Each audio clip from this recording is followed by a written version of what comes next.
17 jours après la disparition sur la terre de Georges Mario Bergoglio appelé autrement Pape François, le conclave des cardinaux se tiendra pour la première fois le mercredi 7 mai 2025 dans la chapelle Sixtine, dans le cadre d'élire le 267e pape de l'Église catholique. Face à ces élections, une grande inquiétude s'observe au sein des fidèles dans le monde entier, qui certains d'entre eux décrivent les qualités que doit avoir le prochain pape, tel est le cas de Samuel Muganza, chrétien catholique. Nous prions que nous ayons un pape moins sage, un pape capable de respecter ses engagements envers l'Église, un pape qui donnera une autre image de l'Église catholique, qui est celle que nous avons toujours connue, qui pourra au moins recadrer les choses.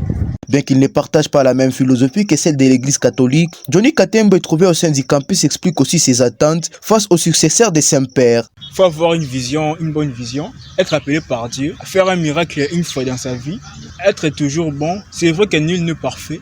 C'est en faisant des erreurs qu'on améliore sa vie. Samuel Muganza souhaite par ailleurs que le prochain pape puisse provenir de l'Afrique. Le nouveau pape, je préfère un Africain parce que déjà dans l'histoire, il y a toujours eu des papes européens. Et le pape François était le premier pape non européen. Donc, soit que ce soit un pape latino, américain ou encore un Africain. Après avoir gouverné l'Église catholique pendant 12 ans, le pape François est mort à l'âge de 88 ans le 21 avril dernier, un jour après la fête des Pâques.